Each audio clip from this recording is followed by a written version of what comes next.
So welcome back guys to our next lecture that is refraction of light.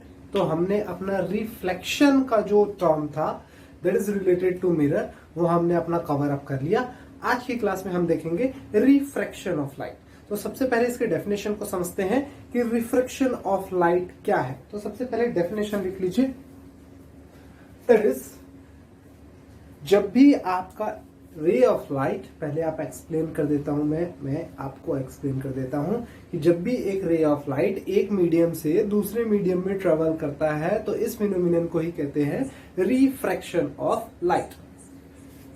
अंग्रेजी में भी लिख लेते हैं इसे. When a ray of light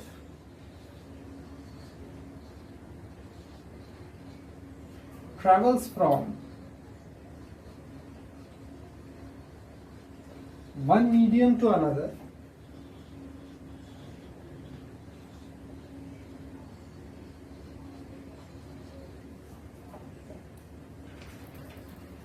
this phenomenon is called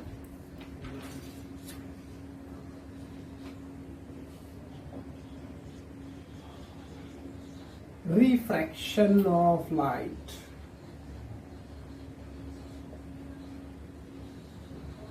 ठीक है. एक मीडियम से दूसरे मीडियम में लाइट के ट्रैवलिंग को ही क्या कहते हैं? Refraction of light. थोड़ा सा डायग्रामेटिकली समझते हैं. सपोज ये एक इंटरफेस है. इंटरफेस मतलब कि वो सरफेस जो कि दो मीडियम्स को अलग करता हो, उसे क्या कहते हैं? Interface. Suppose this is our interface. ठीक है.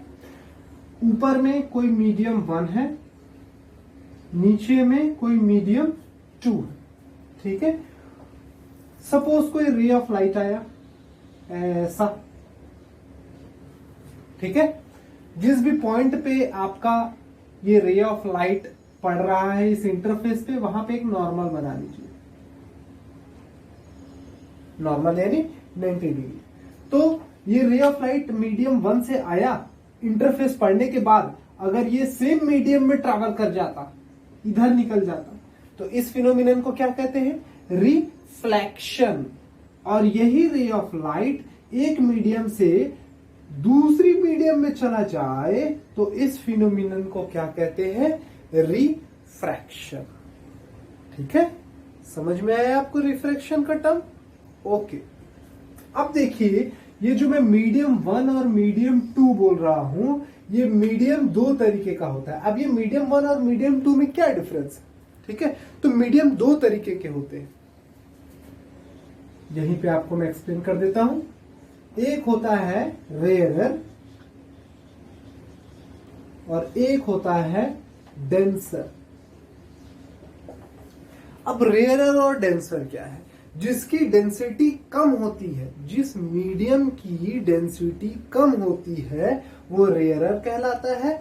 जिस मीडियम की डेंसिटी ज्यादा होती है वो डेंसर कहलाता है. ठीक है. अब डेंसिटी क्या है ये तो बताइए. डेंसिटी तो हम मैथमेटिक्स में कब से पढ़ते आ रहे हैं. क्या होता है डेंसिटी?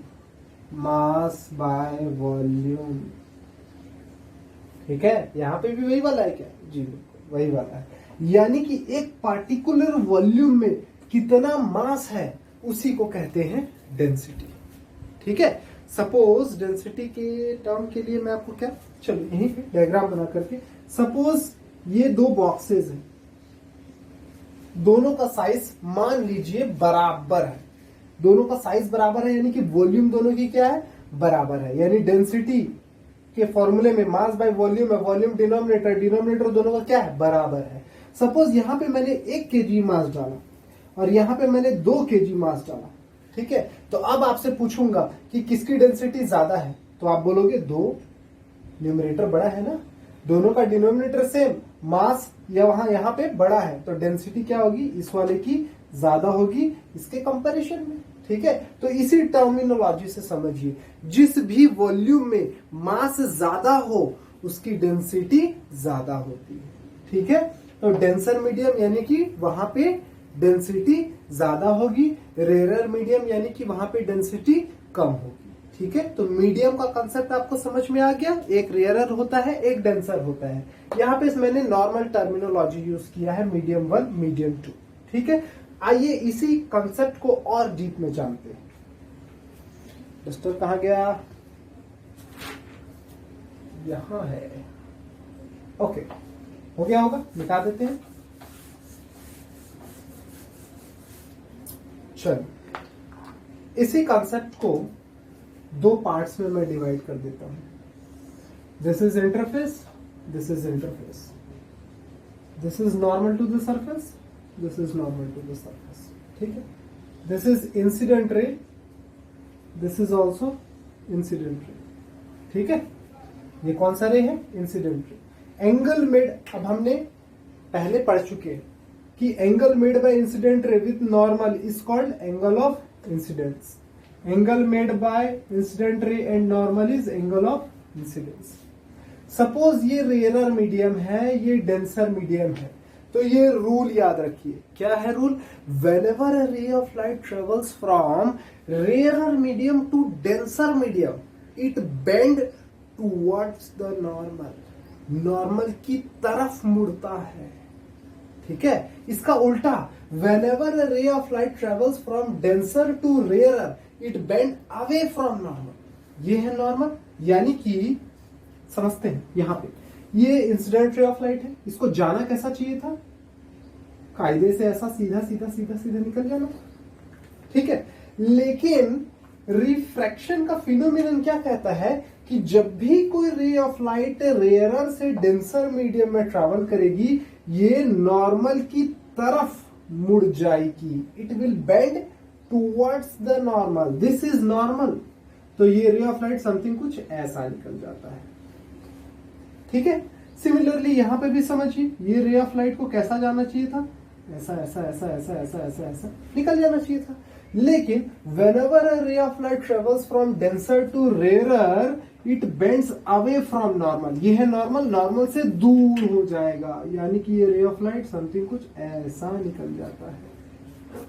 ये कॉन्सेप्ट समझिए। ठीक है, समझ में आ गया होगा। whenever a ray of light travels from rarer to denser, it bends towards the normal। whenever a ray of light travels from denser to rarer, it bends away from normal।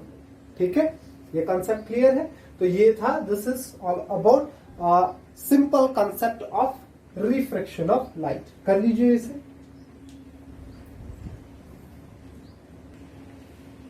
Okay, आगे बढ़ते हैं। अब हमारा next topic है इसी के साथ refraction के ही टर्मिनोलॉजी से जुड़ा हुआ, that is refraction through a glass slab. एक ग्लास के स्लैब के थ्रू रिफ्रैक्शन कैसे होता है, ये आपको एक्सप्लेन करना है। ओके, ग्लास स्लैब कैसा होता है? तो नॉर्मली देखिए ऐसा कुछ,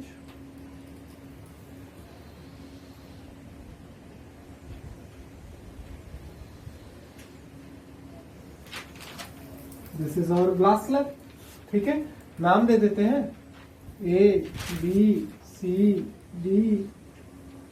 ठीक है, एक सेकेंड, चलिए कोई बात नहीं, हम अपना वीडियो कंटिन्यू करते हैं, खाना तो मेरा बनता ही रहेगा। ठीक है, तो ये हमारा एक ग्लास स्लैब है। ठीक है, ग्लास स्लैब को आप समझ सकते हैं सिंपल इस डस्टर के जैसे। ठीक है, रेक्टेंगुलर शेप का होता है एक ग्लास स्लैब। मे बी आप इससे रिलेटेड आपको एक प्रैक्टिकल भी करना है आपके स्कूल में।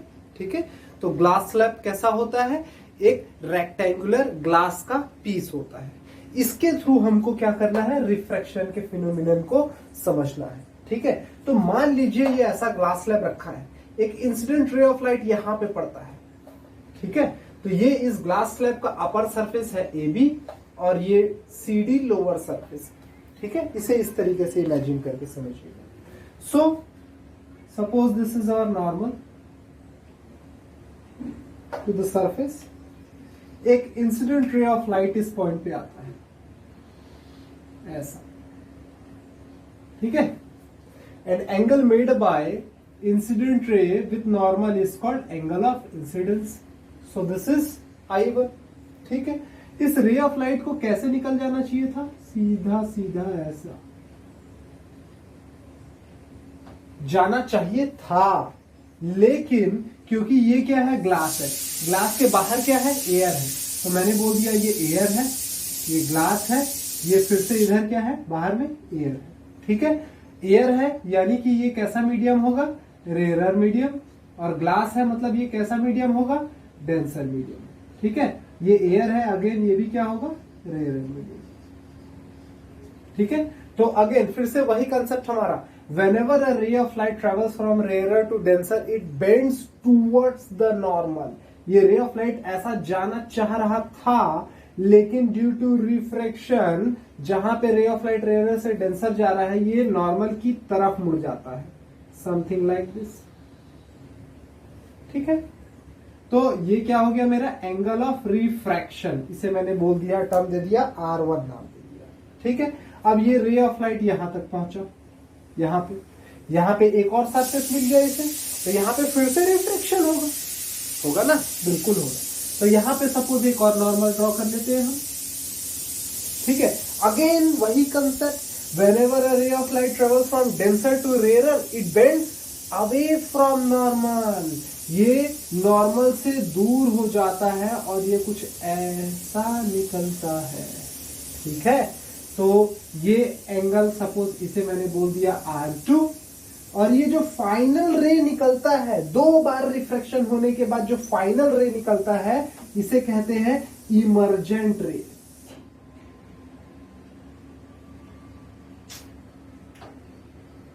दिस इज व्हाट, इमर्जेंट रे। ठीक है, तो एंगल मेड बाय इमर्जेंट रे with normal is called angle of emergence. ठीक है, क्लियर है। तो इस तरीके से आपका रिफ्रैक्शन होता है थ्रू अ ग्लास स्लैब।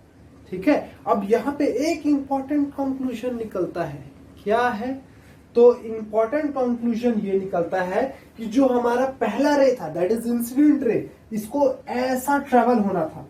ठीक है, लेकिन ये 2 बार रिफ्रैक्शन होने के बाद इमर्जेंट रे जो निकलता है वो एकदम पैरेलल होता है इस रे से। ठीक है, तो इंसिडेंट रे जैसा जाना चाह रहा था, उसके जस्ट पैरेलल इमर्जेंट रे निकलता है।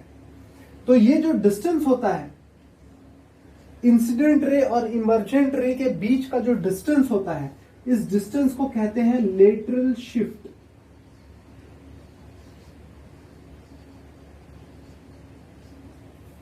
ठीक है, तो लेटरल शिफ्ट क्या होता है, इंसिडेंट रे और इमर्जेंट रे के बीच का parallel distance.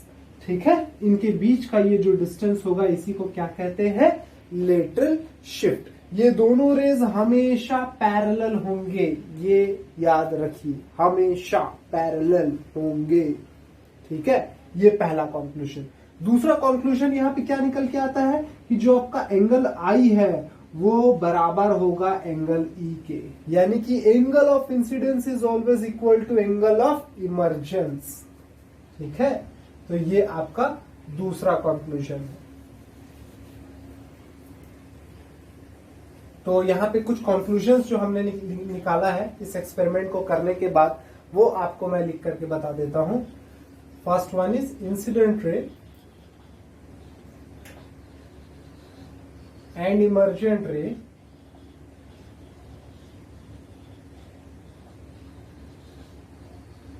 are parallel to each other,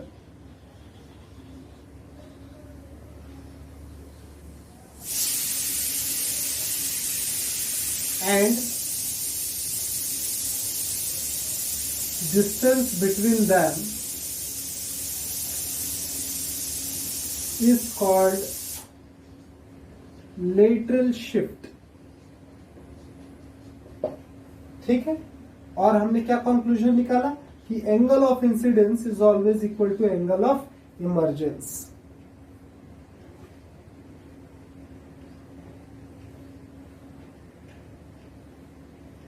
दोनों पॉइंट याद रखेंगे। ठीक है, तो ये था हमारा एक थ्योरेटिकल पर्सपेक्टिव से हमने रिफ्रैक्शन थ्रू ग्लास स्लैब को समझा है। यही चीज आप प्रैक्टिकल भी करेंगे, तो प्रैक्टिकल जब आप करेंगे तो और भी बहुत अच्छे से ये सारी चीजें आपको समझ में आएगा। ठीक है, तो प्रैक्टिकल करते समय ये चीजें आपको याद रहनी चाहिए। वहां पे आप ये फाइंड आउट भी निकालेंगे कि ये जो दोनों रेज आ रहे हैं वो पैरेलल आ रहे हैं और angle of incidence angle of emergence के बराबर आ रहा है। ठीक है, so this was all about refraction through glass slab. लिखना चाहे तो इसे लिख लीजिए। चलिए, इसके बाद एक और छोटा सा टॉपिक हमारा रिफ्लेक्शन में रह जाता है, that is laws of reflection. जैसे कि लॉज ऑफ रिफ्लेक्शन था, कुछ वैसा ही आपको लॉज ऑफ रिफ्रैक्शन मिलेगा। तो पहला पॉइंट, जैसा रिफ्लेक्शन में था वैसा ही यहाँ पे भी होगा। ये मैंने यहाँ पे लिख दिया है, क्या है? Incident ray, refracted ray and the interface all lie on the same plane. ठीक है, ये तीनों चीजें कहाँ मिलती हैं? एक ही प्लेन पे मिलती है। कौन कौन? Incident ray, refracted ray and interface. ठीक है, सेकेंड पॉइंट ये है कि sine of angle of incidence and angle of refraction is always constant. इस पॉइंट का क्या मतलब है कि sine I by sine R बराबर क्या मिलेगा? कांस्टेंट। लेकिन ये फॉर्मूला याद रखिएगा, कहां से कहां तक? 0 से लेकर के 90 डिग्री के बीच ही वैलिड होगा। ठीक है, इसी पॉइंट पे ये वैलिड होगा। ये है आपका एंगल आई। ठीक है, जब आपका एंगल आई 0 से 90 के बीच में होगा, उसके लिए ही ये आपका फॉर्मूला वैलिड होगा। क्या? Sine I by sine R is equals to constant. ठीक है, तो ये दो पॉइंट्स है आपके लॉज ऑफ रिफ्रैक्शन। ये आप लिख लीजिएगा। मैं साइड हो जाता हूं, लिख लीजिए। हो गया होगा। तो आज के लिए सिर्फ इतना ही। ठीक है, नेक्स्ट लेक्चर में हम नए टॉपिक के साथ आएंगे। यहाँ पे हमने एक हमारा जो स्मॉल डिस्कशन था, एक छोटी छोटी जो बातें थी जो रिफ्रैक्शन से जुड़ी हुई थी, वो सारी चीजें हमने देखी।